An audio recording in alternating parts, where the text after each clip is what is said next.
Assalamualaikum warahmatullahi wabarakatuh. Alhamdulillah wassalatu wassalamu ala Rasulillah wa ala alihi wa ashabihi wa mawalah amma ba'du. Saudara yang semoga diberkahi oleh Allah Rabbul Alamin. Kita lanjutkan kajian kitab Thalathatul Usul. Masih membahas tentang 3 perkara yang wajib dipelajari dan diamalkan, yakni tentang dasar-dasar akidah. Kali ini bagian yang kedua. Penulis rahimahullahu ta'ala berkata, "Ats-tsaniyatu anna Allah la yarda an yushraka ma'ahu ahadun fi ibadatihi, la malakun muqarrabun wa la nabiyyun mursal."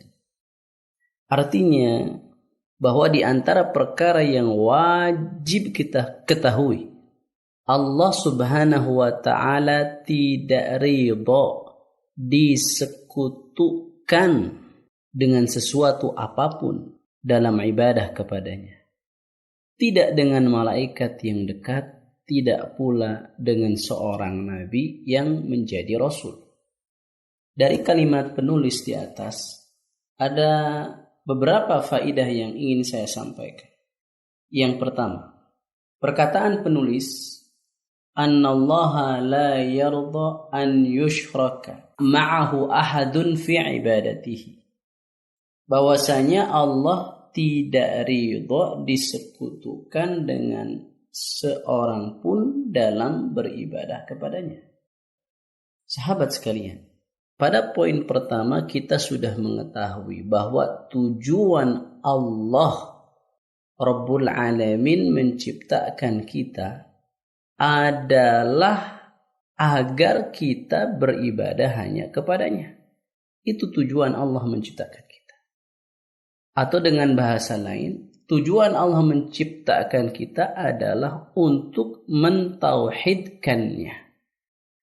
Maka perkara yang paling dibenci oleh Allah atau paling tidak diridhai oleh Allah adalah menyekutukannya dalam ibadah. Bahkan Allah Subhanahu wa ta'ala dalam surah An-Nisa ayat 48 Allah berfirman, "Innallaha la yaghfiru an yushraka bihi wa yaghfiru ma duna dzalika liman yasha." Sesungguhnya Allah tidak akan mengampuni dosa syirik dan mengampuni dosa selain syirik bagi siapa saja yang Allah kehendaki. Artinya jika seseorang wafat dalam keadaan membawa dosa syirik, dia tidak bertobat terlebih dahulu sebelum wafatnya, maka Allah tidak akan pernah mengampuni dosa-dosa syirik tersebut. Berbeda dengan dosa selain syirik, sebesar apapun dosa tersebut, walaupun dibawa sampai mati, dia tidak keburu taubat terlebih dahulu, maka masih ada kemungkinan Allah memaafkannya. Ini faidah yang pertama. Faidah yang kedua, perkataan penulis, "La malakun muqarrabun wa la nabiyyun mursal." Tidak dengan malaikat yang dekat, tidak pula dengan seorang nabi yang menjadi rasul. Yang dimaksud dengan malaikat yang dekat di sini adalah malaikat Jibril, karena malaikat paling dekat dengan Allah adalah malaikat Jibril. Mungkin sebagian orang menduga bahwa semakin dekat kedudukan seorang hamba dengan Allah, maka dengan kedudukan itu kita bisa menjadikan orang tersebut sebagai pelantara antara kita dengan Allah. Sehingga kita meminta kepada hamba tersebut, bukannya kepada Allah. Nah, itu ditepis oleh penulis. La malakun muqarrab wa la nabiyyun mursal. Allah itu tidak ridha disekutukan dengan sesuatu apapun. Jangankan dengan makhluk biasa, dengan orang biasa. Disekutukan dengan seorang malaikat yang dekat pun, atau dengan seorang nabi yang menjadi rasul pun, Allah tidak ridha. Makanya tidak boleh seseorang meminta kepada wali misalnya yang sudah meninggal, tidak boleh. Datang ke kuburannya. Jangankan kepada wali, kepada baginda Nabi Muhammad sallallahu alaihi wasallam pun tidak boleh. Karena meminta seperti itu bagian daripada ibadah. Selanjutnya, sahabat sekalian, penulis di sini mengatakan wala nabiyyun mursal. Tidak pula ridha disekutukan dengan seorang nabi yang menjadi rasul. Kalimat tersebut menunjukkan bahwa ada perbedaan antara nabi dengan rasul, yaitu bahwa setiap rasul pasti nabi, tapi tidak setiap nabi itu rasul. Nabi Adam adalah seorang nabi, tapi beliau bukan seorang rasul. Kesamaan antara nabi dengan rasul adalah kedua-duanya mendapatkan wahyu dari Allah.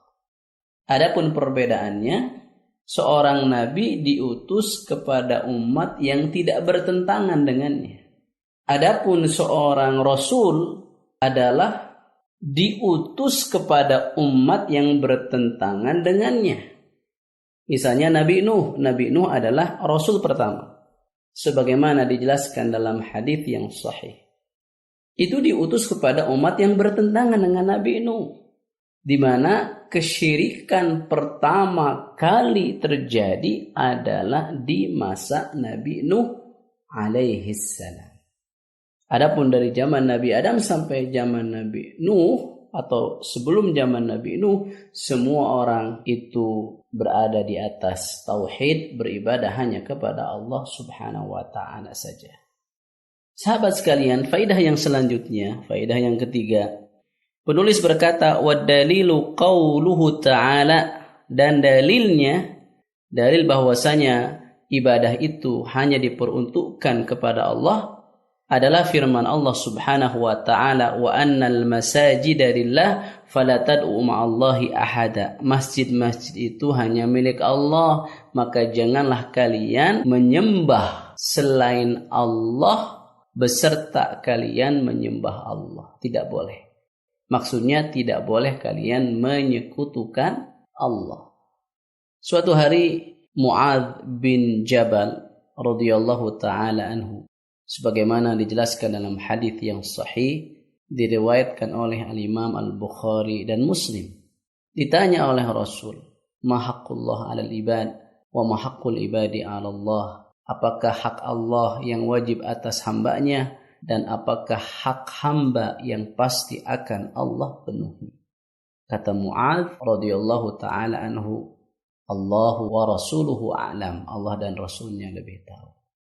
Kemudian baginda Nabi sallallahu alaihi wasallam menjelaskan, haqqullah 'alal ibad an ya'buduhu wa la yusyriku bihi syai'an.